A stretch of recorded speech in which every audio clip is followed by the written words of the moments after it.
as the youth of our country, are the torch bearers of Mahatma Gandhi's noble idea of non-violence.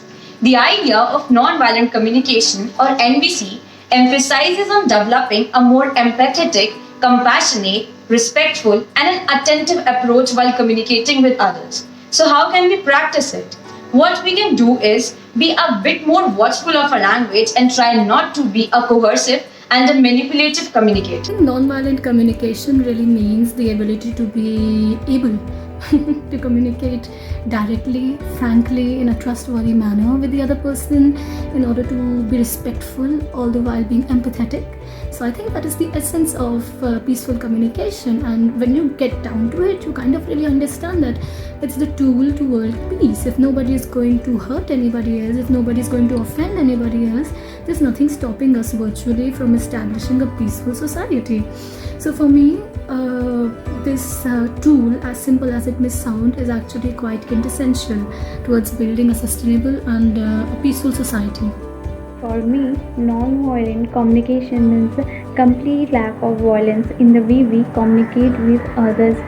This includes both verbal and non-verbal communication. So, the next time you're communicating with anyone, consciously think whether your message is hurting or not. I can practice it by observing, recapping, describing emotion and position, and the last and the most important, make a request. Thank you. According to me, non-violent communication means expressing ourselves with clarity, compassion, and empathy.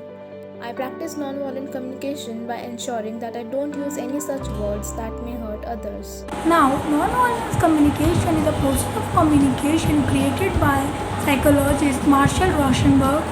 It is a communication of complicating human behavior needs to meet the need of modern times. Namaste, I am Ishika Singhal from Kirori College. I believe that non-violence is the basis of humanity's goals. As said by Mahatma Gandhi, non-violence is the law of species as violence is the law of human. Non-violent communication is a connection that empowers mutual respect and compassion among relationships. It gives everybody a equal chance to keep their respective opinions forward and to solve conflicts via communication and dialogue rather than passive-aggressive words, allegations, or much worse, a physical or verbal altercation.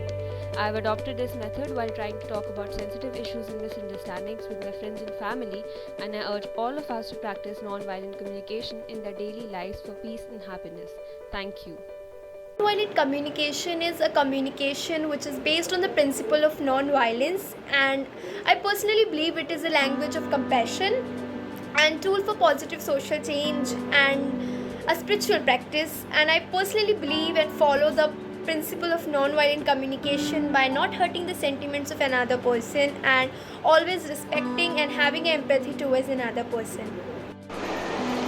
Greetings my dear friends, myself Yash, and today I'm going to express my views on non-violent communication. For me, non-violent communication is acting or speaking in a way that doesn't harm others' feeling. And in this communication, a person knows how to ask what he or she wants and how to move forward towards a solution that works for all. At the state or community level, you should express and articulate your demands and opinions in a way that doesn't hurt others' sentiment living with us. So this is what I want to say on non-violent communication. Thanks for listening. So, non-violence communication, as we all know, is based on one of the most important fighting tool of Gandhiji, non-violence. For me, it is about spreading love, compassion, strength, and feeling one's own responsibility. I practice it by using good terms, and even if criticizing someone, and criticizing in those terms that are acceptable by everyone and serve my intention. The other thing which I like to say about this is that in this society full of hatred, you are only your words as a tool to fulfill the vacuum of love, strength, and responsibility. Thank you.